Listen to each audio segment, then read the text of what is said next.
안녕하십니까. 국제무역금융센터 정용혁입니다. 이번 시간에는 CSDG 자격증에 대한 오리엔테이션을 시작하도록 하겠습니다. 이 CSDG를 영어로 풀네임으로 부르면요, Certificate for Specialist in Demand Guarantee라고 해갖고요. 국내 말로 바꾸게 되면 국제공인 청구보증 전문가 자격증이라고 칭할 수가 있습니다. 이 CSDG는 국제무역규칙을 제정하고 있는 국제상호회의소죠. ICC라는 단체하고, 그리고 이제 영국의 금융연수회라는 곳이 있습니다. 그 IFS라고 칭할 수가 있는데요. 이 두 개 기관이 2014년도에 이 국제 자격증, 청구 보증에 관련된 국제 자격증을 만들어서 그 2015년부터 전 세계에서 동일 일자의 이 자격증 시험이 시행되고 있습니다. 현재 국내에서는 2015년부터 제1회 시험이죠. 1회 시험부터 응시하기 시작해서 2010년 상반기 기준으로 해서 총 43명의 합격자가 있습니다. 이 합격자가 좀 적은 이유는 처음에 이제 그 CSDG 시험이 잘 홍보가 되지 않고, 그리고 자격증에 대한 그 시험을 어떻게 대비할지에 대한 준비가 되지 않았기 때문에 그 응시자가 좀 합격자가 좀 적은 편인데요. 그렇지만 합격률은 좀 높습니다. 다른 자격증들도 마찬가지죠. 첫 회부터 어느 기간까지는 그 문제가 좀 쉽게 나오는데, 이후 시간이 지나면 지날수록 이 시험이 좀 어렵게 나오는 추세가 있습니다. 유사한 그 국제 자격증 있죠. CDCS라는 자격증이 있는데, 이 자격증도 이 초창기에는 합격률이 60% 이상 나왔는데, 현재는 30% 내외에서 좀 왔다 갔다 하고 있습니다. 그래서 실제 CSDG 국제 공인 자격증을 취득하시려면 현재 정보는 많이 없지만 오픈한 지, 시행된 지 얼마 안 된, 지금 현재 준비를 하시는 것이 많이 이제 조기에 자격증 취득하는데 도움이 많이 되실 것 같고요. 어쨌든 CDCS에 관련된 시험 정보를 좀 설명을 드리면요. 매년 2회 실시가 되어 있습니다. 다른 국제 공인 자격증과 국제 공인 무역 자격증과 마찬가지로 4월달, 10월달 주로 이제 둘째 주 또는 셋째 주 토요일 날 실시가 되고 있는데요. 1년에 2회 실시가 되고 있고요. 응시료는 좀 비쌉니다. 영국에서 주관하다 보니까 그 통화도 영국 파운드 기준이고요. 그래서 첫 응시료, 신규 응시료가 545파운드고요. 그리고 재응시료가 305파운드입니다. 국제시험이다 보니까 이제 국제시험이고, 그리고 응시료가 이제 국내 원화 기준으로 하게 되면 70만 원에서 90만 원에서 환율에 따라 좀 변동이 되고 있는데요. 그 비싼 만큼, 그만큼 해외에서의 활용도는 좀 더 높습니다. 국내에서 많은 이제 무역 관련된 자격증이 있는데, 저도 이제 그 보증 관련된 실무를 하다 보니까 국내 관행하고 국제 관행하고 좀 다른 부분이 있습니다. 국내 관행이 틀린 건 아닌데요. 다른 부분이기 때문에 실질적으로 국내 자격증 갖고 해외에서 그 활용 가치를 보게 되면 좀 거의 이제 국내 자격증은 활용 가치가 없고요. 언어 장벽만 없다고 하게 되면 국제 자격증을 갖게 되면 해외에서도 근무하는데 그 남들보다 유리한 조건으로 연봉 협상도 하실 수 있고, 아니면 쉽게 금융기관이나 아니면 어떤 기관에서도 근무를 하실 수가 있습니다. 자, 다음으로 이제 그 문제 유형을 좀 보도록 하겠는데, 문제는 이제 총 96문제가 출제가 되고 있고요. 그렇지만 만점은 100점 만점입니다. 그리고 이제 그 96문제가 두 개 이제 그 섹션으로 구분되어 있습니다. 섹션 A에서는 순수 사지선다형 문제 50문제가 출제가 되고 있고요. 그리고 그 배점도 50점입니다. 그래서 이 사지선다형 관련해 갖고 4개의 그 지문 중에서 오직 하나의 정답이 있고요. 그 하나의 정답을 맞히시면 그 1점의 점수를 획득하실 수가 있습니다. 자, 그런데 이제 그 4개 중에 하나 선택하는데 2개 선택했다. 자, 그러면은 빵점 처리, 그 0점 처리가 되고요. 그래서 이 멀티플 초이스에 관련된 사례를 보게 되면 이와 같이 그 질문이 있고요. 질문에 관련된 주어진 지문 중에서 그 하나의 올바른 정답을 선택하는 유형이 그 섹션 A 부분에서 구성되어 있고요. 자, 다음으로는 이제 그 섹션 B 관련된 부분을 보도록 하겠습니다. 섹션 B에 관련된 내용들은 좀 복잡합니다. 관련해갖고. 우선 섹션 B 관련해서는 그 10문제가 멀티플 초이스, 섹션 A와 비슷한 멀티플 초이스가 10개의 문제가 출제가 되고 있고요. 배점은 각 1점씩 배정되고 있습니다. 자, 이 섹션 A하고 섹션 B의 멀티플 초이스가 다른 내용은 뭐냐면은 이 섹션 B에 있는 내용이 좀 어렵습니다. 내용이 좀 어려운 난이도, 지문도 길고, 그리고 그 많은 실무 지식이 있어야 문제를 풀 수 있는 내용들이 좀 많이 나오고 있고요. 그래서 그 사례를 보시게 되면 이와 같이 뭐 질문이 나와 있는데 질문 좀 길죠. 앞에 있는 섹션 A보다 좀 그 질문에 관련된 질문이 좀 깁니다. 그래서 여기에서 네 가지 그 예시에서 하나의 정답을 선택하는 내용이고요. 자, 두 번째는 이제 그 케이스 스터디라고 해갖고요. 이 케이스 스터디도 두 개의 이제 그 파트로 나눠질 수가 있습니다. 그래서 이 케이스 스터디는 그 6개 멀티플 초이스 퀘스천으로 구성되어 있는데요. 뭐 케이스 사례가 있어요. 사례가 있어서 이와 관련된 그 멀티플 초이스 사지선다형 문제가 두 개의 파트로 구성됩니다. 그래서 이 두 개의 파트가 총 6문제로 구성되어 있는데요. 그 두 문제는 사지선다형, 그리고 네 문제는 그 오지선다형에 관련된 문제가 되겠습니다. 자, 그래서 이 케이스 스터디는 6개의 멀티플 초이스랑 연관이 되어 있고요. 그래서 이 두 개의 문구는 네 개의 그 지문 중에서 그 하나의 정답을 선택하는 거고요. 그리고 정답을 맞히면 각 1점이 그 부여됩니다. 자, 그래서 이와 같이 케이스 스터디 사례가 나와 있고요. 이와 관련된 그 문제가 나옵니다. 문제가 나와서 여기서 네 개의 그 지문 중에서 하나의 정답을 선택하는 문제가 되겠습니다.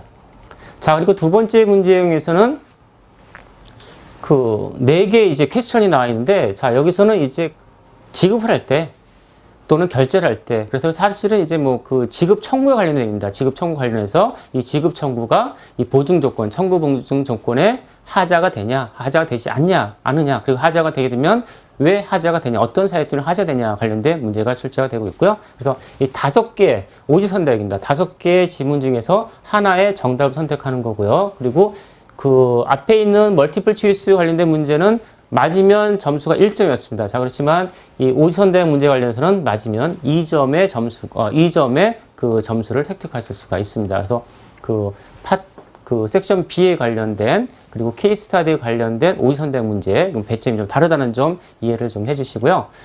자, 그래서 이와 같이 이제 그 케이스 스터디는 앞에 똑같습니다. 케이스 똑같고, 그리고 그 지문이 문제가 나오게 되면 이와 관련된 클레임 관련해 갖고 이 클레임이 뭐 하자가 되냐, 아니면 하자가 되지 않냐, 그리고 하자가 되게 되면 어떠한 그 사유 때문에 하자가 돼서 결제를 거절해야 되냐라는 그런 내용을 선택하는 문제입니다.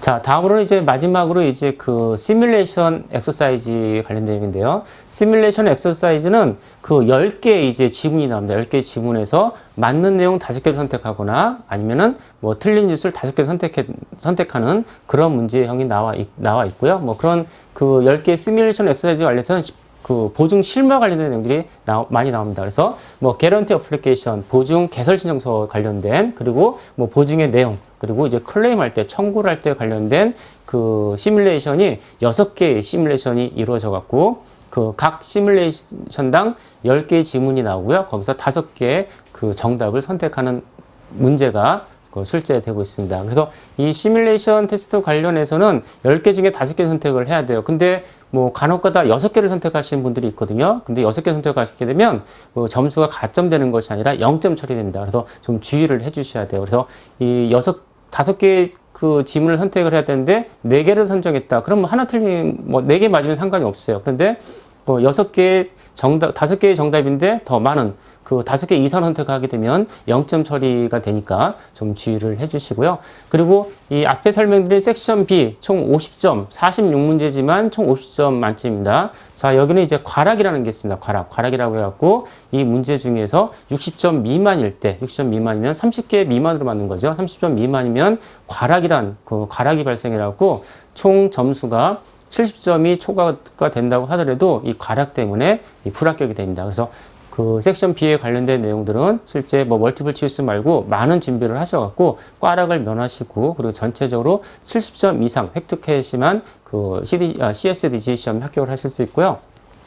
자, 뭐 CSDG 시뮬레이션 관련된 내용을 좀 보도록 하게 되면 그 이런 문제가 해서 6문제가 출제가 돼요. 관련해 갖고 자, 5 그 이슈 5개, 청구 보증을 발행함에 있어서 5개, 이 발행하게 되면 문제가 되는 5개의 이슈에 대해서 이제 선택을 하라라는 거고요. 그리고 뭐 체크리스트 관련해서 5개의 맞는 진술, 또 여기서는 incorrect statement죠. 그래서 문제를 보실 때 정확하게 일을 해주셔야 돼요. 맞는 진술을 찾는 건지 아니면 incorrect한 statement를 찾는 건지 그 확인을 하시고요. 그래서 이러한 유형의 문제가 6개의 세트를 해서 그 총 30점이 배점이 되고요. 그래서 이와 같이 이제 10개의 그 지문이 있어요. 여기서 맞는 내용 또는 틀린 내용 5개를 선택을 하시는 거고, 절대로 5개 이상, 6개 이상 선택하시면 0점 처리되시니까 그 점 좀 주의를 해 주시고요. 그래서 뭐 유형 관련해서 청구 보증 개설할 때 이 개런티를 발행을 했을 때 문제가 되는, 이 개설을 하게 되면 문제가 되는 그런 부분을 찾는 문제, 그리고 뭐 진술 내용에 관련된 어떤 잘못된 질문을 또는 맞는 질문을 찾는 문제 갖고 뭐 6개의 그 시뮬레이션 엑서사이즈 사례가 나오고요. 거기서 이 그 10개의 지문 중에서 5개의 정답을 선택하는 문제가 나옵니다. 자, 그럼 이제 그 CSDG 시험 관련해서 어떤 영역이 출제가 되냐 하게 되면, 뭐 청구 보증에 관련된 모든 내용이 전부 다 출제된다라고 이해를 하시면 되고요. 뭐 디맨드 개런티를 청구 보증이라 하는데, 이 청구 보증에는 어떤 보증이 있는지, 뭐 텐더 본드면 입찰 보증, 그리고 퍼포먼스 개런티, 어드밴스 페이먼트 개런티라고 이 디맨드 개런티의 종류에 관련된 내용에 관련된 문제가 나오고요. 그리고 이제 그 다른 용어와 관련된 이제 그 서로 그 비교하는 어떻게 다른지 그런 내용들이 좀 나옵니다. 그래서 인덴니티하고 개런티의 차이점이 뭐냐, 그리고 슈어티십하고 그다음에 스탠바이 레터 오브 크레딧하고 어떻게 다른지 그런 문제가 나오고요. 자, 그리고 이제 기본적으로 국제상업회에서 적용되는 보증에 관련된 규칙들이 있죠. URD 758과 ISP 98. URD 758은 이제 청구 보증 토일 규칙이고요. ISP 98은 보증 시종장 토일 규칙입니다. 그래서 이와 관련된 그 내용들이 좀 나와 있고요. 자, 그렇지만 이 CSDG 시험은 청구 보증 통일 규칙에 관련된 문제가 대부분 나오기 때문에 실제 이 ISP98을 보실 필요는 없습니다. 왠지 이 ISP98과 URD758이 다른 점이 무엇인지 그런 부분만 그 알아두시면 되겠고요. 주 공부는 URDG758에 따라서 이 공부를 하시면 되겠습니다. 뭐 저희 국제무역금융센터에서 제공하고 있는 강의에서는 URD758과 ISP98에 관련된 모든 강의가 있지만, 실제 이 ISP98에서는 처음 이 ISP98의 내용이 무엇인지 모르신 수강생들을 위해서 만든 내용이기 때문에 실질적으로 시간에 촉박하시거나 아니면 뭐 CDCS 시험을 취득하신 분들은 굳이 강의에 나와 있는 ISP98 내용을 학습하실 필요는 없고요. URD758만 여러 번 반복하시고, 그리고 나중에 제가 보충적으로 이제 추가적으로 자료를 드리는 URD758과 ISP98의 차이점이 무엇인지에 대해서만 이해를 하시게 되면 쉽게 그 CSDG 시험을 합격하실 수가 있습니다. 어쨌든 이 규칙에 관련된 내용이 나오고요. 다음으로는 이제 그 청구보증 관련된 당사자들의 역할, 그리고 뭐 의무가 어떤 의무들이 있냐라는 그런 부분에서 출제가 많이 되어 있고요. 그리고 뭐 리스크 이슈, 뭐 청구보증을 발행했을 때, 그리고 카운트 개런티, 뭐 구상보증이라고 하죠. 발행했을 때 뭐 각 당사자들의 위험은 뭐고, 그리고 어떻게 문구를 집어넣어서 위험을 줄일 수 있는지, 그리고 컨트롤을 어떻게 하는지에 관련된 문제가 출제가 되고 있습니다. 그리고 요즘에 이제 그 국제 규칙 관련된 가장 큰 이슈가 뭐냐면요. 그 외부 규제, 예를 들면 미국이나 아니면은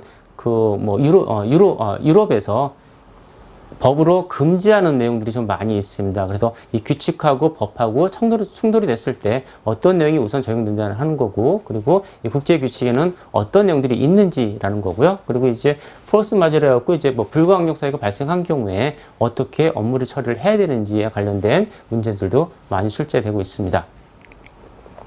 자, 그럼 이제 CSDG 그 시험 준비 기간은 어느 정도 되냐라는 건데요. 사실은 이 기간을 어느 기간이라고 확정하기가 참 상당히 어렵습니다. 얼마만큼 꾸준히 학습해야냐에 따라 좀 달라지는데요. 제가 보니까 이제 그 보증 업무 처음, 다른 무역 자격증, 보증 관련된 자격증을 취득하시지 않은 분 관련해서는 이 청구보증 토일치 과정을 4개월 이상, 하루에 한 3시간 이상, 4개월 이상 준비를 하시게 되면 합격하실 수가 있는 것 같습니다. 그래서 저희 회사에서 제공하고 있는 청구보증에 관련된 기초 이론과 그리고 청구보증 토일 규칙을 여러 번, 그리고 문제 풀이를 여러 번 학습하게 되면 초보자도 한 4개월 이상 공부를 하시면 합격을 하실 수가 있고요. 그리고 이제 보증 업무에 관련된 업무를 종사하지 기업체 직원들이 있겠죠. 건설업체나 아니면은 해외 수주라는 그 업체 같은 경우에는 한 2개월 이상 하루에 2시간씩, 여기는 뭐 보증 업무 초보자는 3시간인데요. 보증 관련 업무 종사자는 하루에 2시간씩 꾸준히 2개월 정도 학습하시면 이 CSDG 시험을 취득하실 수가 있습니다. 그리고 은행에서 이제 개런티 관련된 뭐 보증 관련된 그 업무라는 그 실무자인 경우에는 실제 뭐 2개월만, 뭐 하루에 2시간씩 2개월만 준비하시면, 그리고 어떤 유형이 나오고 문제를 어떤 관점에서 푸는지 그런 내용 하시면은 뭐 2개월이면 학습하실 수 있고요. 그리고 CDCS 보유자인 경우에는 실제로 뭐 보증에 관련된 뭐 규칙만 다를 뿐 보증에 관련된 기본적인 이런 동일합니다. 자, 그래서 이 CDCS 보유자 같은 경우도 뭐 하루에 2시간씩, 아니 뭐 그 미만으로도 상관이 없습니다. 그래서 뭐 한 2개월 정도 학습하시면 CSDG 시험을 쉽게 하실 수가 있고요. 그리고 이 CSDG 그 보유자인 경우에는 4월 달에 시험 봤으면 10월 달에 CSDG를 바로 보는 것이 가장 그 쉽게 자격증을 취득할 수가 있습니다. 이 자격증이라는 것이 계속 그 수준을 취득하고 유지하면 상관이 없는데, 이 기간이 지나게 되면 지식이 좀 떨어져요. 떨어지기 때문에 실제 CDCS 자격증을 취득하고 뭐 보증에 관련된 업무를 하지 않은 상태에서 한 2, 3년 지나고 CSDG 시험을 보게 되면 뭐 초보자랑 똑같이 돼버린다. 자, 그래서 실제 뭐 CDCS 보유자도 바로 이제 가급적 가능한 빨리 이 자격증을 자격증을 준비하시는 것이 쉽게 조기에 그 CSDG 시험에 합격하실 수가 있고요. 그리고 이제 외환전문역 보유자도 마찬가지죠. 외환전문역 보유자도 뭐 한 3개월 정도 하루에 2시간씩 3개월 정도 공부하시게 되면 뭐 CSDG 시험에 합격을 하실 수가 있습니다. 자, 다음으로 이제 그 CSDG 합격 전략에 대해서 설명을 드리도록 하겠는데요. 뭐 그 보증에 관련된 기초 지식이 없으신 분들은 처음 이 그 국제 공인 자격증인 CSDG 시험을 신청을 하시려면 뭐 비용도 부담이 되고, 그리고 떨어질 확률도 좀 많습니다. 자, 그렇기 때문에 국내에서 주관하고 있는 뭐 보증과 관련된 유사한 자격증 관련된 그 시험을 먼저 응시를 하고 나중에 CSDG 자격증을 취득하는 것이 이 효율적인 방법이 될 수 있고요. 그래서 이제 이 CSDG 시험과 관련된 뭐 자격증은 외환전문역 2종 시험과 그리고 CDCS 시험이 있습니다. 다른 뭐 무역영어나 아니 국제무역사는 상관이 없어요. 거기는 이 보증에 관련된 내용들이 별로 안 나오고 그 연관성이 별로 없기 때문에 외환전문역 2종과 그리고 CDCS 시험을 취득하게 되면 뭐 사전 학습 효과가 되었고, 나중에 CSDG 시험을 취득할 때는 뭐 쉽게 뭐 짧은 시간에 단기에 합격을 하실 수가 있습니다. 자, 그리고 이제 CSDG 시험의 가장 기본 규칙인 청구보증 특별 규칙 URD 758이 있습니다. 또 이 URD 758, 뭐 CDCS 시험도 마찬가지지만 CSDG 시험도 URD 758 이 국제 규칙, 기본적으로 적용되는 국제 규칙을 3번 이상, 뭐 그 한글본과 그 다음에 이제 그 영어로 된 부분을 그 여러 번 3번 이상 학습하셔갖고요. 그리고 이 국제 표준 보증은행 관행과 국제 표준 보증 관행을 이해하시는 것이 상당히 중요합니다. 왜냐하면 국내 관행과 국제 관행과 좀 다른 부분이 있기 때문에 그 CSDG 시험 관련된 지문을 보게 되면 국내 실무자들이 국내 실무에 따라 이 정답을 선택하게 되면 틀리게 지문을 만든 경우가 상당히 많이 있습니다. 자, 그렇기 때문에 국제 표준 보증관이 무엇인지 정확하게 국제 규칙을 이해하셔갖고 뭐 문제를 정확한 정답을 선택해야지만 단기간에 단번에 시행착오 없이 쉽게 CSDG 시험에 합격을 하실 수가 있습니다. 자, 그리고 이제 가장 중요한 거는 꾸준한 학습이죠. 앞에 설명했다시피 뭐 초보자는 4개월이고 CDCS 보유자는 2개월이고 이렇게 기간을 설명해 드렸어요. 자, 그런데 하루에 뭐 1시간 했다, 아니면 일주일에 1시간 했다, 그런 게 아니고요. 꾸준히 초보자는 하루에 3시간 이상, 그리고 뭐 기초 지식이 있으신 분들은 하루에 2시간씩 꾸준히 하셔야지만 그 기간 안에 CSDG 시험에 합격을 하실 수 있고요. 자, 그리고 이제 온라인 이론 학습을 통해서 영어하고 용어에 대한 두려움을 또 극복하셔야 됩니다. 이 CSDG 시험은 전부 다 출제가 96문제가 전부 다 영어로 출제가 되고, 그리고 용어도 우리가 일상적으로 접하고 있는 무역 용어랑 좀 다른 부분이 있습니다. 보증에 관련된 언어들은 약간 좀 다른 부분이 있거든요. 자, 그렇기 때문에 이 온라인 학습을 통해서 영어에 대한 두려움과 그리고 용어에 대한 두려움을 극복하시는 게 중요하시고요. 그리고 이 출제자의 출제 의도를 파악하시는 게 중요합니다.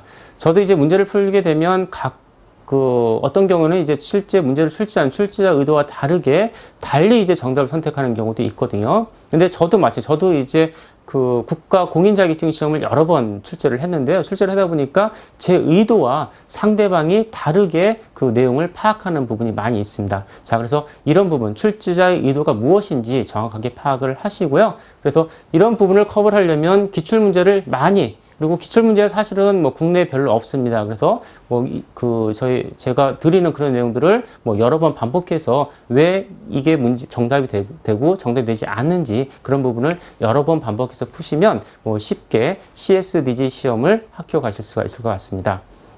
어쨌든 뭐 저희 국제무역금융센터에서 제공하고 있는 CSDG 온라인 강의를 통해서 여러분이 쉽게 그리고 조기에 CSDG 시험을 취득을 하시기를 바라겠습니다. 수고하셨습니다.